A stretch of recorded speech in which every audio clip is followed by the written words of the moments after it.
अपना cardiac poison हो गया था इससे पहले वाली वीडियो में। इस वीडियो में अपन देखेंगे न्यूरोटॉक्सिक पॉइजन, जिसके अंदर आएगा कुपीलू, अहीफेन, धतूरा और भांग। अपन देख रहे हैं न्यूरोटॉक्सिक पॉइजन्स।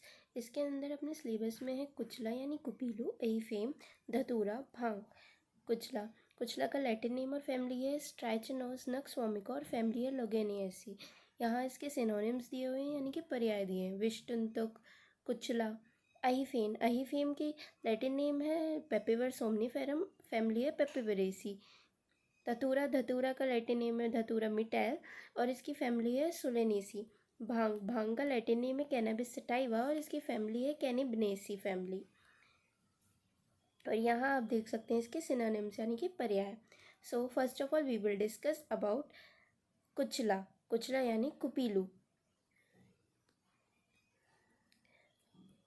इसका Latin name strychnos nux vomica है, फैमिली इसकी लोगेनिएसी है।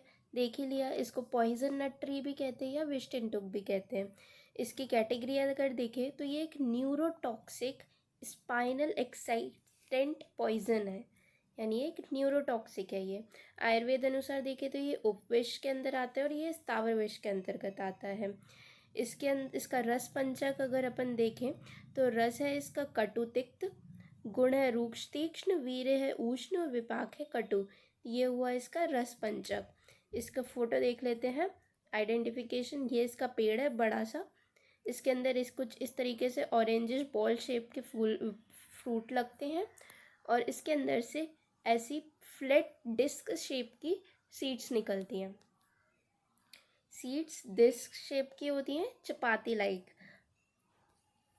एक्टिव प्रिंसिपल देख लेते हैं। एक्टिव प्रिंसिपल नाम से आ जाएगा स्ट्राइचिनाइन, ब्रूसीन और लोगैनिन फैमिली से आ गया। ब्रूसीन और स्ट्राइचिनाइन ये इसके एक्टिव प्रिंसिपल है। इसका मैकेनिज्म ऑफ एक्शन देखें तो ये क्या करेगा, जितने भी सीएनएस के पार्ट्स हैं उनको एक्साइट करेगा। Mainly the anterior horn cells of the spinal cord, इसको एक्साइट करता है ये। इससे क्या होगा, जो अपनी रिफ्लेक्स एक्साइटेबिलिटी है वो एकदम से बहुत ज़्यादा बढ़ जाती है, जिसके कारण बहुत ज़्यादा जनरलाइज कॉन्ट्रैक्शन होने लग जाता है मसल्स के अंदर, यानी मसल्स बहुत ज़्यादा कॉन्ट्रैक्ट करने लग जाती हैं। ये इसका मैकेनिज्म ऑफ एक्शन है। साइन एंड सिम्टम्स देख लेते हैं। साइन एंड सिम्टम्स, अगर ये इंटेक्ट यानी कि पूरी ऐसी कि ऐसा अपन ने सीड ले लिया है, बिना टूटे अगर सीड अपने अंदर गई है, तो क्या होगा, इसका जो पेरिकार्प होता है वो इजीली डाइजेस्ट नहीं होता अपनी बॉडी से, तो इसका ये नॉन पॉइजनस रहेगा अगर इंटेक्ट गया है। लेकिन अगर टूट गया है, ब्रोकन सीड है, तो उसके फिर ये फीचर्स दिखते हैं। फीचर्स कौन कौन से दिखेंगे, ट्विचिंग, पहले बिटर टेस्ट आएगा ही, ट्विचिंग होगी, मसल्स के अंदर स्टिफनेस आ जाएगी। इसके अंदर क्या आता है, कन्वर्जन्स आते हैं यानी झटके टाइप आते हैं। पहले तो क्लोनिक रहते हैं यानी कि इंटरमिटेंट रहते हैं, फिर टोनिक हो जाते हैं।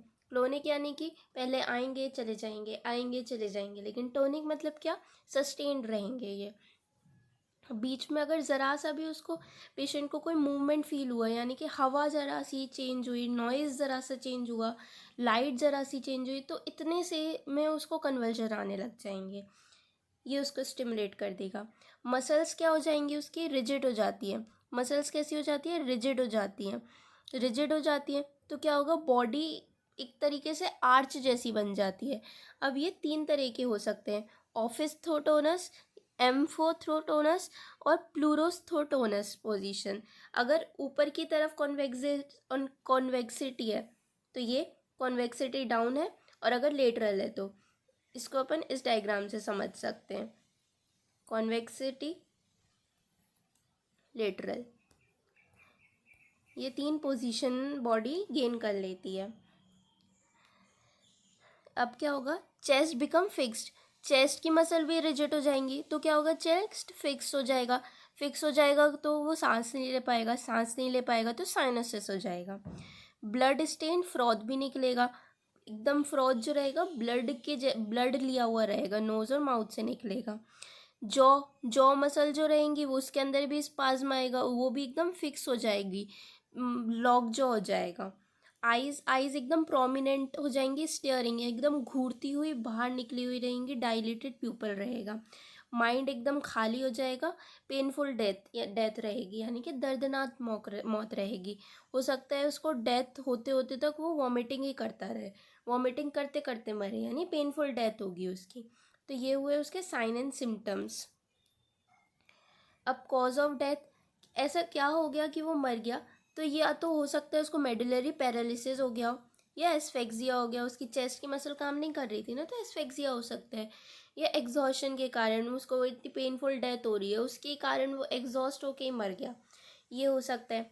अब इसका डिफरेंशियल डायग्नोसिस पूछा जाता है कि मतलब इसके सिम्टम्स, जो साइन एंड सिम्टम्स आ रहे हैं वो और किस चीज़ से सेम हो रहे हैं, दैट इज सापेक्ष निदान क्या है इसका। तो एपिलेप्सी में भी ऐसे साइन एंड सिम्टम्स आते हैं, हाइस्ट्रिया में भी आते हैं और टिटनेस में भी आते हैं। Out of this tetanus is important. Tetanus क्या होता है, इसके जनरली इंपॉर्टेंट होते हैं। टिटनेस के अंदर भी बॉडी का ऐसा वाला शेप हो जाता है और इसके अंदर भी ऐसा वाला शेप हो रहा है, तो डिफरेंस कहाँ आ रहा है, तो डिफरेंस ये आ रहा है कि इसके अंदर पॉइजनिंग का केस होगा। और टिटनेस कब होता है, जब अपने को लग जाती है, इंजरी होती है तब। इसको एकदम से होता है, यानी कि इसका जो ऑनसेट होता है वो सडन होता है, लेकिन इसका क्या धीरे धीरे होता है। इसमें फीवर नहीं रहता है, टिटनेस के अंदर फीवर प्रेजेंट रहता है। बाकी नेक और लोअर जॉ की मसल से ये स्टार्ट होता है, ये पूरी मसल्स में एक साथ स्टार्ट हो जाता है, इसमें कोई जॉ की लॉकिंग नहीं होती है, इसमें लॉक जो प्रेजेंट रहता है। बाकी थोड़ा अपन केमिकल एनालिसिस करवाएंगे तो पॉइजनिंग कंफर्म हो जाएगी, बैक्टीरियल एग्जामिनेशन करवाएंगे तो टिटनेस कंफर्म हो जाएगा। तो इसका ये डिफरेंशियल डायग्नोसिस होता है टिटनेस के साथ में। फेटल डोज, फेटल डोज क्या होता है, 1 से 2 सीट में काम हो जाता है। 1 से 2 सीट जो होती हैं इसका फेटल डोज होती है, यानी 15 से 30 milligram of strychnine. No in effect if ingested with seat cover, ये अपन ने पहले देख ही लिया, अगर सीट का कवर इंटैक्ट है तो कोई इफेक्ट नहीं होगा। फेटल पीरियड क्या रहेगा इसका, 1 से 2 घंटे, 1 से 2 घंटे में काम लग जाता है। ट्रीटमेंट, ट्रीटमेंट में क्या करना है, उसको एकदम शांत जगह में, डार्क रूम में शिफ्ट कर देना है। अपन ने अभी पढ़ा था, ज़रा सा भी हवा बदलेगी, ज़रा सी भी लाइट चेंज होगी तो उसको कन्वर्शन आने लगेंगे, तो उससे बचाने के उसको लिए उसको डार्क रूम में शिफ्ट कर दो। एनेस्थीसिया दे दो उसको, एनेस्थीसिया दे दोगे उसको दर्द नहीं होगा, शांति से वो लेटा रहेगा।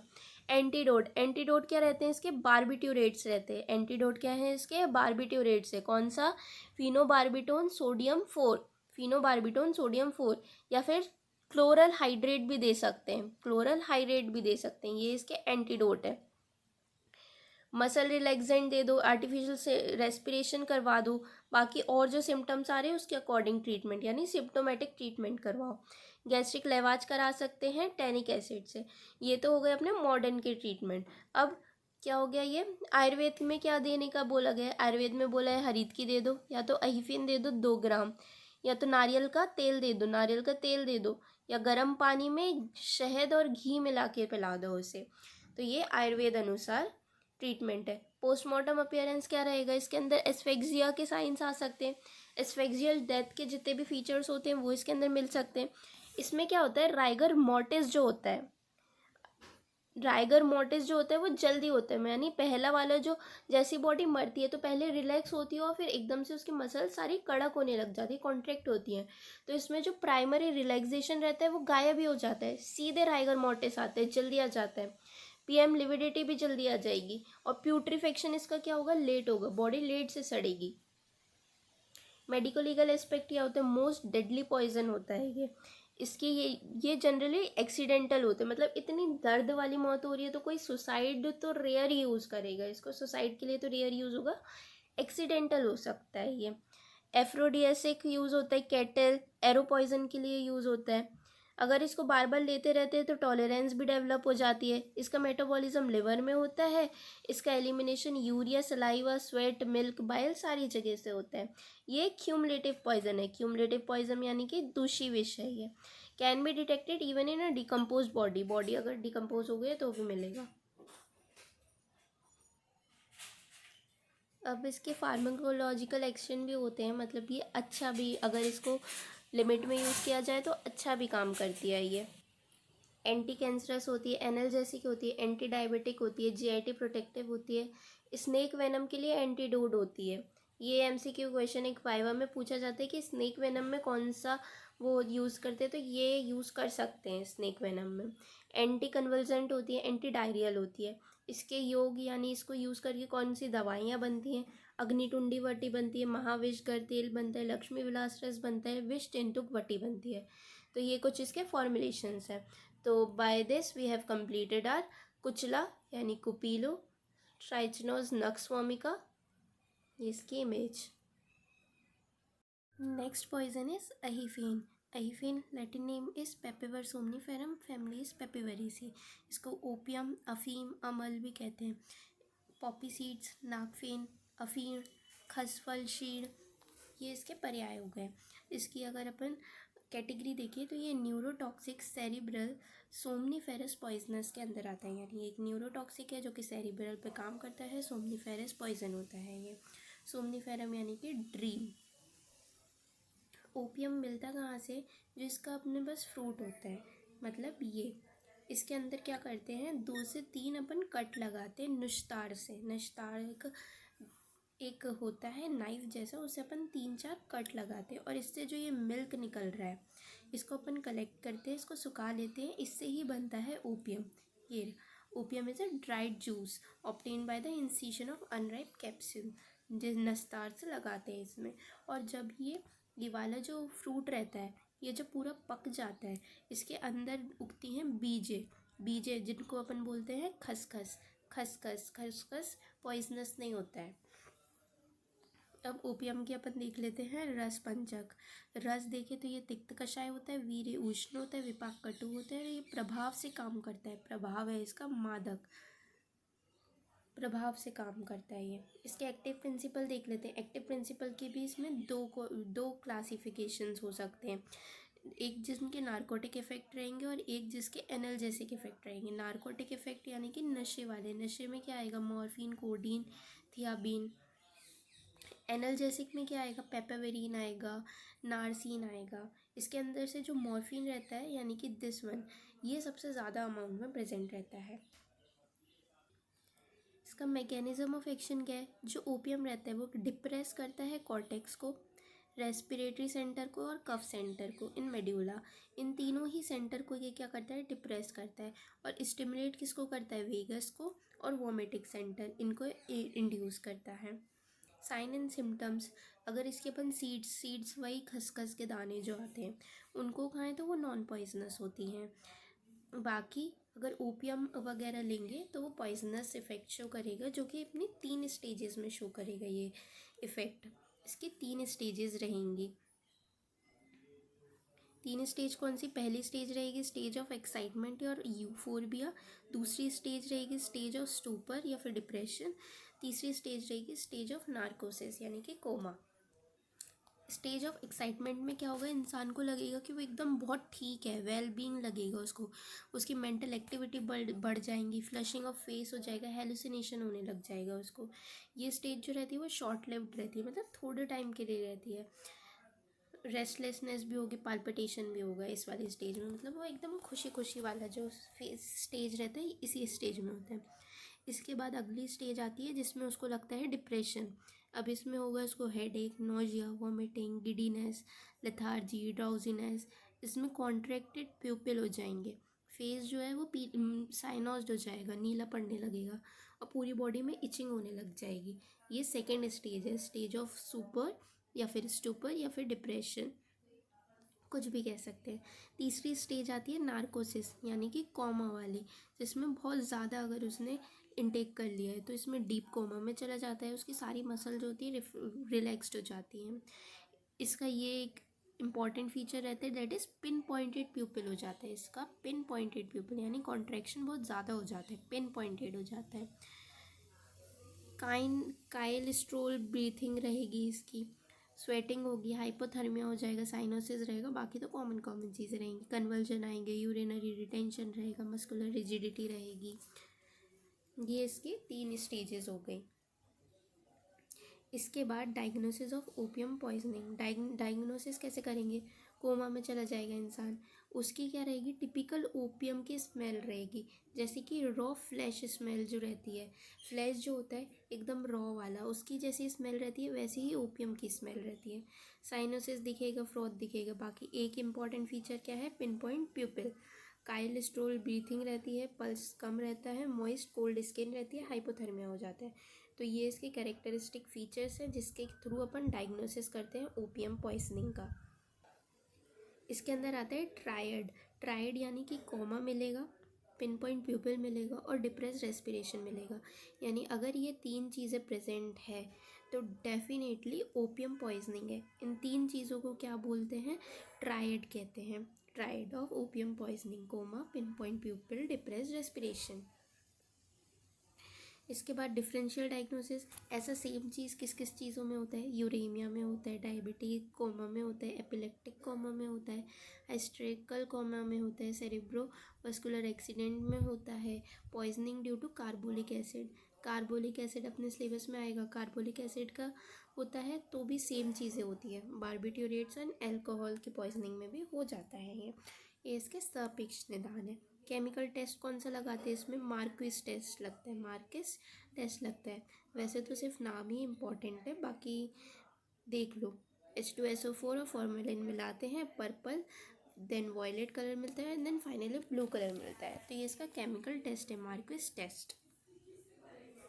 अब फेटल डोज देख लेते हैं। ओपियम, अगर ओपियम ले रहे हैं तो 2 ग्राम ओपियम फेटल होता है, या फिर 10 ml टिंचर ले लो इसका। मॉर्फिन ले रहे हो अगर, मॉर्फिन में 200 mg ही काफ़ी होता है, ग्राम का तो छोड़ो, mg ही काफ़ी होता है।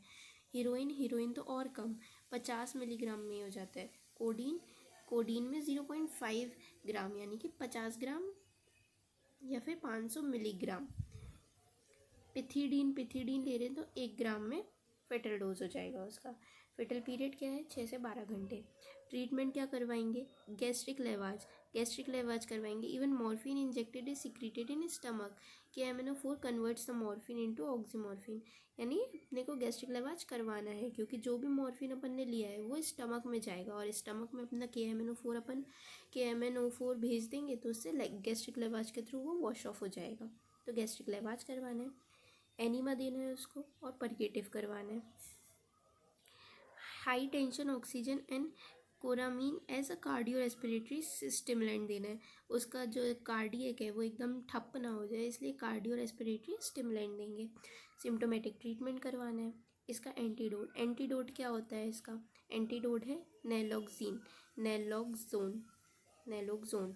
ये तो हो गया पुराना, लेकिन आजकल क्या चल रहा है इसमें, नैलमिफीन चल रहा है। नैलमिफीन 0.5 से 1 मिलीग्राम IV के थ्रू देते हैं, ये आजकल चल रहा है। मिथाडोन भी दे सकते हैं, क्रॉनिक पॉइजन में मिथाडोन देते हैं, लेकिन सुपीरियर, इससे और सुपीरियर क्या है, लीवो अल्फा एसिटाइल मिथाडोन यानी कि लैम चल रहा है। तो इसमें अपने को चार एंटीडोट देखने हैं, नैलोक्सोन, नैलमिफीन, मिथाडोन और लैम। तो ये हो गया आयुर्वेद अनुसार। मॉडर्न अनुसार, आयुर्वेद अनुसार क्या है, आयुर्वेद में बोला है कि हिंगो को दूध में मिला के दे दो, या घी में टंकण मिला के दे दो, या तो गुड़ूची स्वरस पिला दो उसको। जो कटफल होता है उसका नस से दे दो इसको, या फिर कॉटन सीड, कपास के जो बीज होते हैं, नीम और या फिर स्ट्रॉन्ग टी, इन तीनों को दे दो। ये क्या करते हैं, ये प्रतिविष यानी एंटीडोट का काम करता है अकॉर्डिंग टू आयुर्वेद। अब पोस्टमार्टम अपीयरेंस में क्या मिलेगा, इसमें अपने को रॉ फिश लाइक स्मेल मिलेगी, रॉ फ्लैश लाइक स्मेल मिलेगी। फेस क्या होगा, डीपली साइनोज्ड रहेगा, ब्लैक मिलेगा। PM लिविडिटी जो रहेगी वो ब्लैक मिलेगी, यानी बॉडी रखी होगी, उसके जो डिपेंडेंट पार्ट्स हैं वो क्या हो जाएंगे, एकदम काले हो जाएंगे। नोज़ और माउथ में क्या मिलेगा, फ्रॉथ मिलेगा। विसरास सारे कंजेस्टेड रहेंगे, जितने भी विसरास है, जितने भी बॉडी के ऑर्गन वगैरह हैं उनके अंदर खून भरा रहेगा। साइंस ऑफ कोमा मिलेंगे। और बाकी ये जो अपन ने बाकी और क्या मिलेगा, डीपली साइनोसिस मिलेगा, पल्मोनरी एडिमा मिलेगा और ब्लैक प्रियम लिविडिटी मिलेगी। ये क्या है, diagnostic of death due to opium. अपन ने पढ़े थे पहले 3 ट्रायड पढ़े थे डायग्नोसिस के, वो डायग्नोसिस के थे। ये क्या है, अगर डेथ ही हो गई उसकी तो डेथ में ये 3 चीज़ें मिलेंगी, ये 3 ट्रायड है। Deep cyanosis, pulmonary oedema, black PM lividity. तो ये 3 चीज़ें अगर मिल रही हैं तो डेफिनेटली जो डेथ हुई है वो ओपियम के कारण हुई है। मेडिको लीगल एस्पेक्ट क्या है ये? कोडीन, कोडीन सारी अपनी कफ खांसी वाली दवाइयों में डलता है ना, क्योंकि ये कफ सप्रेसेंट होता है। हीरोइन, हीरोइन वाइट शुगर होती है। ब्राउन शुगर क्या होती है? क्रूड हीरोइन होती है। मॉर्फिन, पिथिडीन, ये सब क्या है? एनाल्जेसिक है, यानी ये दर्द को कम करते हैं। ओपियम, ओपियम क्या है? एक नियर सुसाइडल पॉइजन है, यानी इसमें बहुत ज़्यादा दर्द नहीं होता, बहुत ज़्यादा पता नहीं चलता, कुछ नहीं, एकदम बढ़िया सुसाइडल पॉइजन है ओपियम, इसलिए ये सुसाइड के लिए यूज़ किया जाता है। होमिसाइडल और एक्सीडेंटल पॉइजन है, बहुत सारी कंट्री में ये कैपिटल पनिशमेंट की तरह यूज़ किया जाता है। जो ट्रूथ सीरम बनता है, यानी सच बुलवाने के लिए, उसमें मॉर्फिन डाला जाता है, लेकिन ये हेड इंजरी के अंदर कॉन्ट्रा इंडिकेटेड होता है। एफ्रोडियासिक की तरह यूज़ होता है, ये एमेटिक की तरह यूज़ होता है। इसका जो कल्टीवेशन करना रहता है वो इलीगल होता है, यानी बिना आप परमिशन के कल्टीवेशन नहीं कर सकते हो। इसके योग यानी मेडिकल थेरेपेटिक यूज़ इसके क्या है? अहिफेन आसव बनता है, निंद्रो उदय रस बनता है, ये सारी नींद की दवाइयाँ, ये सब जो होते हैं इनमें ये डलता है। सो इससे अपना कंप्लीट हो गया, ये था अपना अहिफेन। और नेक्स्ट पॉइजन इज धतूरा। धतूरा का ये फ्लावर है, वाइट कलर का, बेल शेप का। ये उसका फ्रूट है जो कि थॉर्नी होता है, इसके अंदर कांटे होते हैं। ये दूसरा फ्लावर है जो पर्पलिश कलर का होता है। ये फ्रूट को जब सूख जाता है तो उसके अंदर से सीड निकलते हैं, तो ब्लैकिश कलर के धतूरे के सीड्स हैं।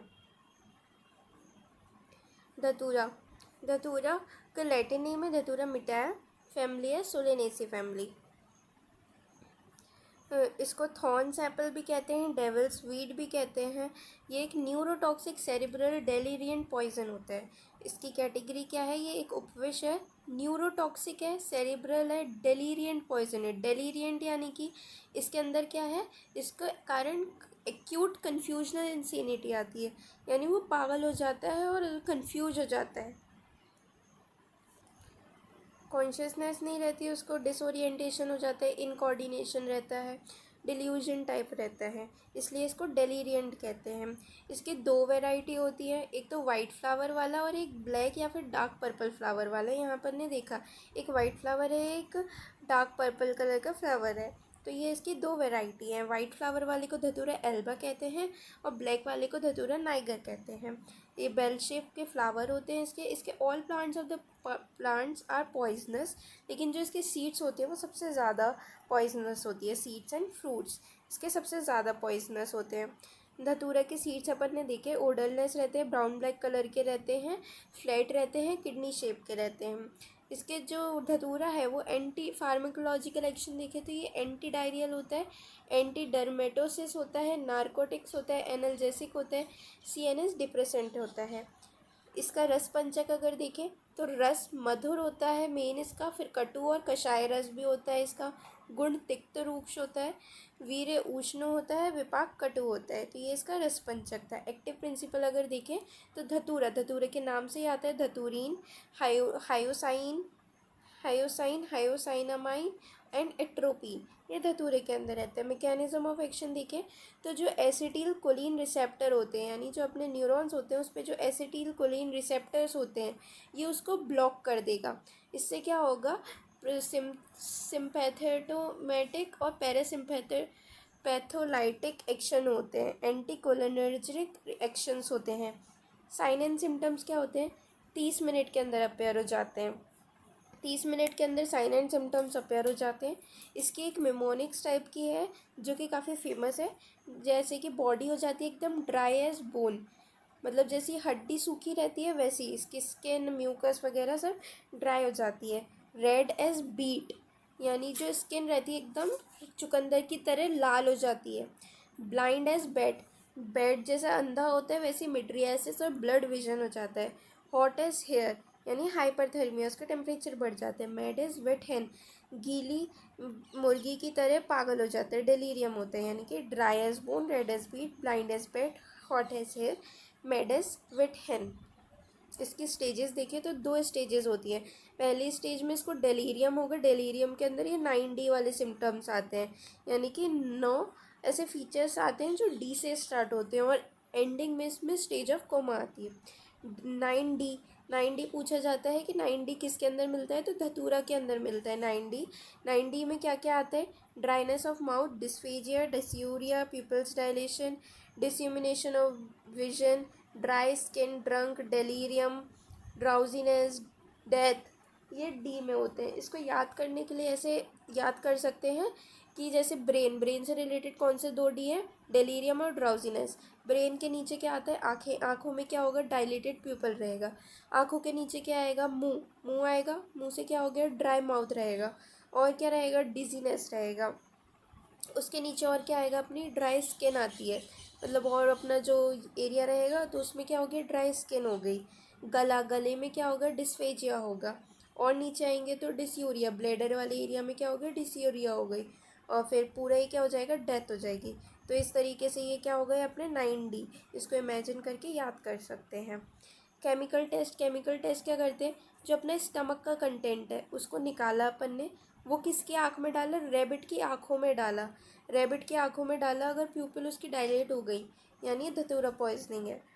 डिफरेंशियल डायग्नोसिस यानी कि और किसकी तरह दिखता है, तो ड्रंकीनेस और हीट स्ट्रोक दोनों में ही यही सिम्टम्स आते हैं, तो ये है धतूरा पॉइजनिंग।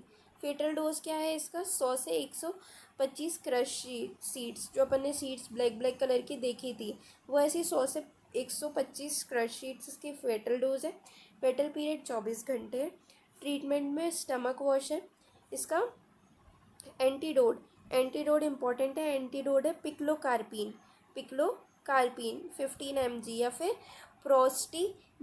प्रोस्टिजेमाइन है, रिपीटेड डोज पे देना रहता है। या फिर